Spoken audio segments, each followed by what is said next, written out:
The bones of ancient peoples hold silent stories of their lives, including the injuries and traumas they endured.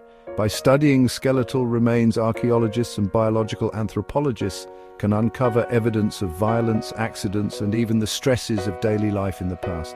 Trauma analysis provides a unique window into the dangers and hardships faced by past societies, offering insights into their social dynamics, belief systems, and interactions with their environment. Through careful examination of skeletal trauma, researchers can differentiate between injuries resulting from accidents, interpersonal violence, or warfare. For example, parry fractures on the forearms often indicate defensive wounds sustained during hand-to-hand combat, while cranial injuries can point to violent encounters or even ritualistic practices.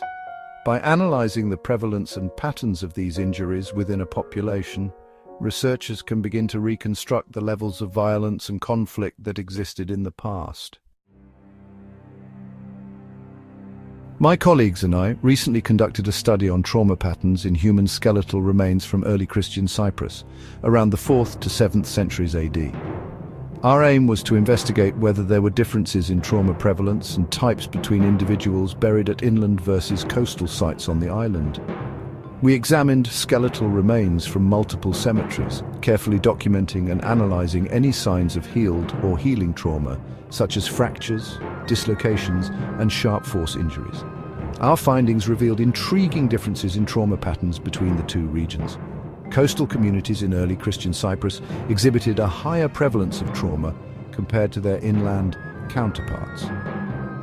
This suggests that coastal populations may have experienced greater exposure to violence and/or occupational hazards.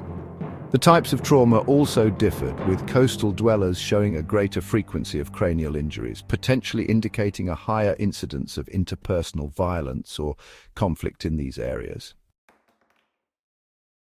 One particularly interesting finding emerged from our analysis of the skeletal remains recovered from the hill of Agios Georgios, a coastal site in southern Cyprus. This site exhibited a significantly higher prevalence of trauma compared to all other sites included in our study, both coastal and inland. The types of injuries observed at Agios Georgios were also more varied and severe, including multiple cases of cranial trauma, sharp force injuries, and even embedded projectile points. The elevated trauma rates at Agios Georgios suggest that this particular community may have experienced a greater degree of violence and conflict compared to other contemporary settlements on the island. The presence of embedded projectile points is particularly noteworthy, as it strongly suggests involvement in armed conflict or raids. The strategic location of Agios Georgios, situated on a prominent hilltop overlooking the coastline, may have made it a more vulnerable target for attacks. Several factors could account for the observed differences in trauma patterns between coastal and inland communities in early Christian Cyprus. Coastal populations were likely more engaged in maritime activities such as fishing and seafaring, which carried inherent risks of accidents and injuries. The coastal regions of Cyprus were also more integrated into wider trade networks, potentially exposing them to a greater diversity of peoples and consequently a higher likelihood of conflict or violence.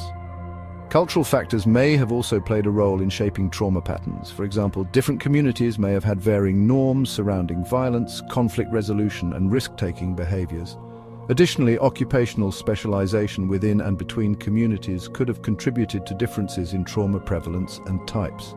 For instance, individuals engaged in more physically demanding occupations such as agriculture or construction may have been more susceptible to accidental injuries. Further research is needed to fully disentangle the complex interplay of factors that contributed to the observed trauma patterns in early Christian Cyprus. By continuing to investigate and compare trauma profiles across time and space, we can gain a deeper understanding of the lived experiences of ancient populations and the challenges they faced. Trauma analysis provides a valuable tool for reconstructing past lifeways, shedding light on the dynamics of violence, conflict, and resilience in ancient societies.